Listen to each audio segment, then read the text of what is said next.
Donc notre thème de ce matin est la fidélité à Dieu est un choix. Et pour cela, nous allons lire dans Daniel chapitre 1 au verset 8.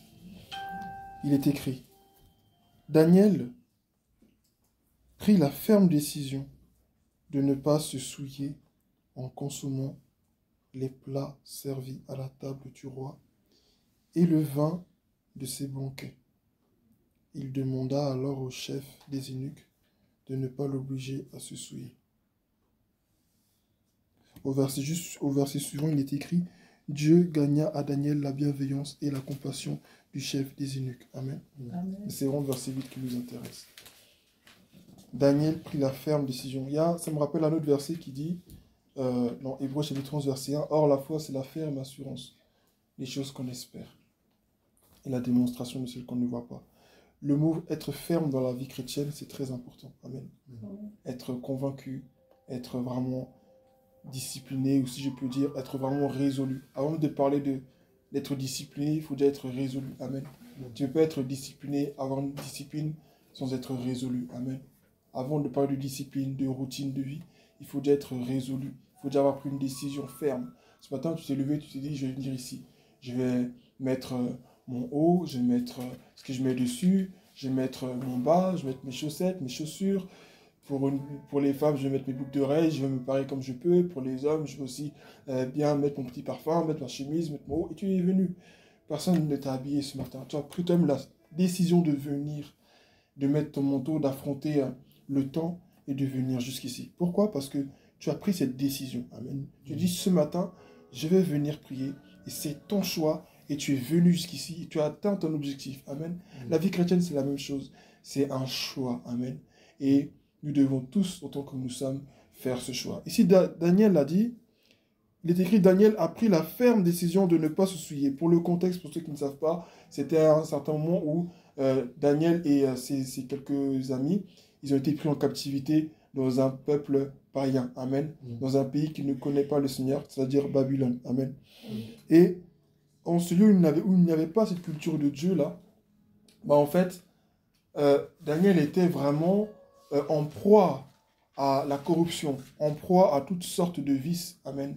Mais Daniel a pris la ferme décision de ne pas se souiller, de ne pas manger la nourriture impure qui était à la table du roi, de ne pas manger ces choses qu'on lui proposait. Et vous savez, comme Daniel a été envoyé en captivité, c'est vrai, dans un lieu où le Seigneur n'était pas invoqué, où le nom du Seigneur n'était pas mis en avant, nous sommes nous aussi des pèlerins sur cette terre. Amen. Nous sommes aussi des envoyés de Dieu dans ce monde où son nom n'est pas invoqué, dans des milieux où son nom n'est pas glorifié. Et Dieu veut que nous soyons des lumières. Dieu veut que nous fassions la différence. Mais tout ça n'est possible que si nous faisions le choix. Amen. Hier, j'étais avec une sœur, amen, et on discutait ensemble. Elle m'a posé la question par rapport à la célébrité quand tu es chrétien en tant que jeune. Et elle m'a posé une question, mais est-ce que c'est possible de rester humble, de rester intègre quand la gloire, elle vient? Amen. Quand il y a la gloire, quand tu deviens célèbre, quand il y a la popularité, quand tout le monde vient vers toi, est-ce que c'est possible de rester humble? Je lui ai dit oui, c'est possible parce que rester humble, rester ferme, c'est un choix. Amen. C'est un choix. Amen. C'est vrai que y a aussi le fait d'avoir un bon entourage, parce qu'il faut avoir aussi de bons conseillers. Mais quel que soit le nombre de tes conseillers, même s'ils sont tous mauvais, si toi tu as décidé d'être bon, tu resteras bon. Daniel ici n'avait pas de conseiller ici. Il était dans un endroit où il ne pouvait que se fier à Dieu, à son Saint-Esprit, c'est tout. Mais Daniel savait qu'il avait Dieu. Amen. Et il avait pris la ferme décision de ne pas faire ce que les autres voulaient qu'il fasse. Plus tard, dans le même livre, vous verrez que ses compagnons, on va leur dire de se prosterner devant une statue, devant la statue qu'avait érigée le roi Nebuchadnezzar pour lui-même. Amen. Et c'était soit tu te prosternes au son de la trompette, ou soit, en fait, on te met dans la fournaise ardente. Amen.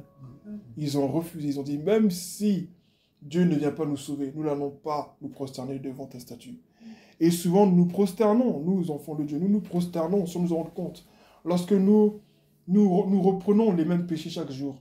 Je ne parle pas de ceux qui luttent et qui, sans faire exprès, tombent. Amen. Mais je parle de ceux qui ont tellement pris goût que c'est bon, ça leur dit même plus rien. Et ça, j'étais dans une église, et une fois, la personne qui prêchait, elle disait ça, c'est que si au bout d'un moment, tu prêches, enfin tu es un enfant de Dieu et tu fais des choses mauvaises et tu n'entends plus la voix de Dieu te dire que tu fais mal, crois-moi, tu es vraiment en danger. Daniel ici savait ce qui était bon à faire, il savait ce qui n'était pas bon à faire. Mais Daniel avait l'Esprit de Dieu en lui. Amen. Et il savait ce qui était juste. Moi, je veux juste te dire, ce matin, on sait tous ce qui est juste. Vous savez, il y a des discussions, excusez-moi du mot, mais pour moi, c'est un peu des discussions. Bon, c'est bidon, c'est inutile, c'est des débats stériles dans la foi chrétienne sur, par exemple, est-ce qu'un chrétien peut écouter de la musique du monde ou pas?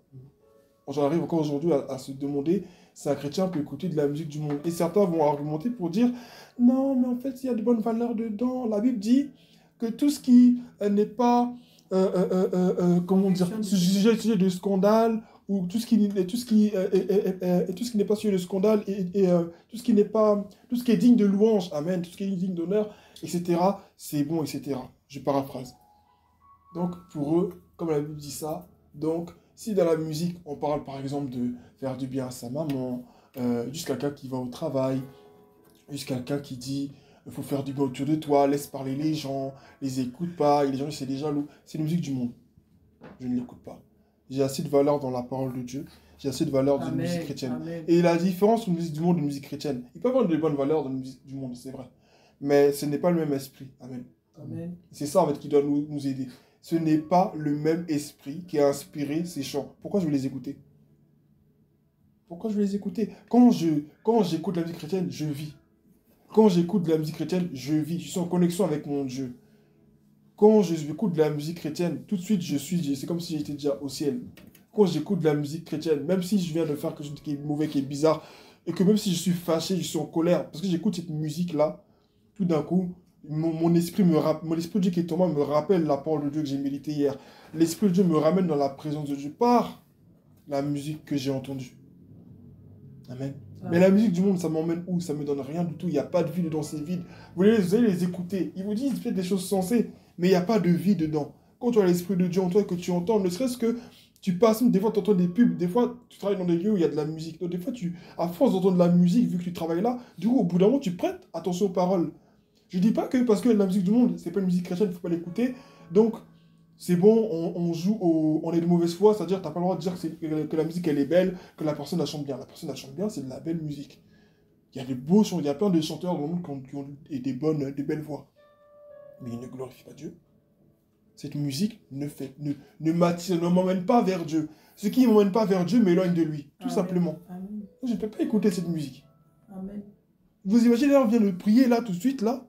On a prié, le Seigneur était là, on a reçu son esprit et tout. Et puis tout d'un coup, on vient là, on commence à écouter du Johnny Hallyday, du Michael Jackson. Ça n'a rien à voir. Imaginez-vous, les apôtres, à leur temps, ils ont reçu le baptême du Saint-Esprit, tout. Et puis ils sortent de là, et puis ils se mettent à chanter sur... Rappelez-vous que dans l'Ancien Testament, tous les chants qui n'étaient pas dirigés vers Dieu, en tout cas la plus grande partie, à moins que ce soit peut-être pour leur femme, leur époux, leur épouse, mais la plupart des chants qui n'étaient pas dirigés vers Dieu. Après, c'est pas des chants de deuil, des chants d'amour peut-être pour leur femme, mais les autres chants, c'était vraiment des chants dédiés à une idole bien particulière. Ben oui. Amen. Donc, il faut faire très attention à ce que nous faisons. Daniel, ici, il avait pris une résolution, il dit, je ne me souillerai pas. Peu importe ce qui va se passer, moi, je m'en fous. Je ne vais pas me souiller. C'est un choix. Amen. Amen. C'est un choix. Nous devons faire ce choix. Nous sommes envoyés par Dieu, comme Daniel a été envoyé par le Seigneur. Je le dirais maintenant comme de cette manière, envoyé par le Seigneur en cet endroit. Parce que je suis certain, quand vous regardez ces histoires, en réalité, Dieu avait un plan. Dieu voulait que Nebuchadnezzar le connaisse. Dieu voulait que le roi le rencontre. Amen. Et c'est pour ça que cet homme a été témoin de la puissance de Dieu de cette manière. Dieu voulait que Nebuchadnezzar rencontre Dieu. Amen. Amen. Mais ça n'aurait jamais été possible si Daniel et ses compagnons n'avaient pas tenu ferme. Pour dire, nous n'allons pas faire ceci, nous n'allons pas faire cela. Et quand vous lisez dans le même chapitre, vous voyez que dans le résultat, quand Daniel et ses compagnons, ils ont pris leur décision ferme, ils ont mangé ce qu'eux, ils devaient manger, et ils ont laissé les autres enfants manger ce qu'eux devaient manger, à la fin, Daniel et ses enfants et ses amis, ils ont une meilleure mine, ils sont en meilleure santé que les autres. Amen. Amen. Le fait de nous consacrer, de nous mettre à part pour le Seigneur, nous permet d'être en meilleure santé que les autres. Amen. En meilleure santé spirituelle que les autres. Un meilleur état d'esprit que les autres. Le monde ne peut pas paraître en troisième. Et Mes camarades me parlaient, ah oui, il n'y a plus de travail en ce moment. Oui, mais Dieu, oui, mais pas Dieu, mais oui, en ce moment, il n'y a plus de travail, c'est compliqué. Quand tu cherches, c'est compliqué. Moi, je disais, moi, Dieu va me donner du travail. Je disais, parlez pour vous. Parlez, je leur disais clairement, parlez pour vous. Moi, Dieu va me donner du travail. Si moi, je cherche du travail, Dieu va me donner du travail. Mais si on dit, il n'y a plus de travail, Amen. Dieu va me donner du travail. Amen. Ne laissons pas le monde nous avaler. Quand tu rentres dans un milieu, soit c'est toi qui te fais avaler, soit c'est toi qui avales les autres. Soit c'est toi qui influence, soit c'est toi qui te fais influencer. Mais quand tu sais que tu n'es pas assez fort, quand tu sais que tu es faible, sors de là. Éloigne-toi. Prends du recul. Le Seigneur, s'il y a des gens dont tu dois t'éloigner, s'il y a des choses que tu ne dois pas faire, c'est qu'il y a des choses que tu dois faire. S'il y a des gens dont tu dois t'éloigner, c'est qu'il y a des gens dont tu dois te rapprocher aussi. Amen. Mais souvent, nous ne prions pas pour ça. Nous, on s'arrête au fait que Dieu nous révèle nos ennemis. Dieu m'a révélé que cette personne, c'est une sorcière. Dieu m'a révélé que cet homme-là, c'est un sorcier. Ok, d'accord, merci Seigneur. Mais maintenant, qui sont les hommes maintenant de qui je dois me rapprocher? C'est qui mes ennemis? Même de ma famille. Peut-être qu'il y a des gens qui m'en veulent, peut-être. Mais qui sont ceux en réalité qui veulent vraiment mon bien? Révèle-moi aussi ces personnes. Tu vas te révéler ces personnes. Mais quand tu n'as pas de vie de prière, quand tu ne te consacres pas au Seigneur, quand tu ne prends pas le temps qu'il faut avec Dieu, comment tu peux voir ces choses? La force dont nous avons besoin pour dire non au monde, là, elle ne vient pas comme ça, hein. C'est pas juste comme ça, parce que non, je dis non. Tu vas te contenter de dire non comme ça, tu vas tomber tôt ou tard. Mais quand tu as une relation avec Dieu, c'est à partir de là que tout part. Tu as une relation avec Dieu, tu pries, tu cherches le Seigneur. Quand tu es là, tu as la force. Et quand tu sors de là, tu es plus fort. Quand le péché frappe à ta porte, tu sauras lui dire non. Amen. Mais quand tu n'as pas de relation avec Dieu, quand tu ne fais pas le choix de lui rester fidèle, quand tu ne fais pas le choix de dire, Seigneur, bon, c'est vrai que c'est dur. Je reconnais que ce péché, j'aime ça. Franchement, je l'ai fait depuis longtemps. Pardon, j'aime vraiment ça. Mais là, non. Il m'est arrivé des fois, moi aussi, dans ma vie, il y avait des péchés qui pouvaient me dominer.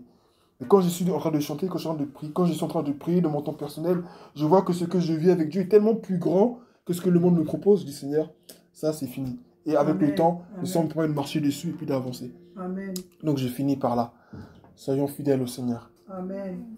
Soyons fidèles au Seigneur. Je n'ai pas forcément de t'indiquer si c'est dans ton travail. La présence de Dieu, quand tu commences à prier, quand tu commences à chercher le Seigneur, je ne dis pas que tu vas avoir le changement de manière directe, mais petit à petit, progressivement. Si tu y mets vraiment du tien, tu y mets vraiment du tien avec l'aide du Saint-Esprit, franchement, tu ne pourras qu'y arriver. C'est impossible que tu n'y arrives pas. Mais avec l'aide de Dieu, si tu dis Seigneur, de moi-même, je ne peux pas le faire. De moi-même, je ne peux pas le faire, mais aide-moi. Dieu sait qu'on est des hommes. Dieu sait, Dieu connaît nos faiblesses. Mais c'est en connaissance de tout ça qu'il a dit.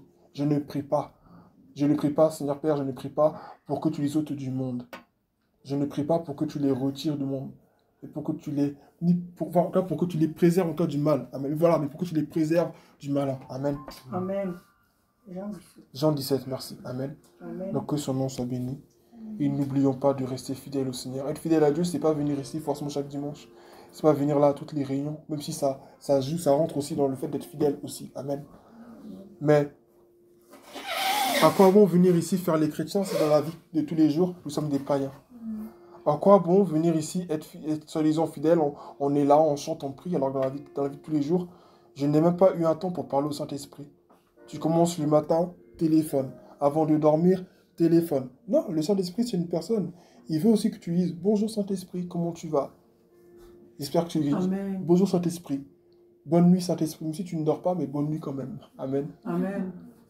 Bon appétit Saint-Esprit. Même si tu ne manges pas, il ne mange pas ta nourriture, je le dis comme ça. Amen. Mais pour vous dire que chaque étape de votre journée, vous devez la partager avec lui. Même des fois, tu es à l'école avec tes camarades. Retire-toi, va un peu aux toilettes, parle avec le Saint-Esprit. Moi, je l'expérimente en ce moment. Des fois j'ai cette voix qui me parle, qui dit « retire-toi, je vais dans les toilettes, je commence à parler avec mon Dieu. » Je ressors de là, je ne sais pas comment je peux l'expliquer.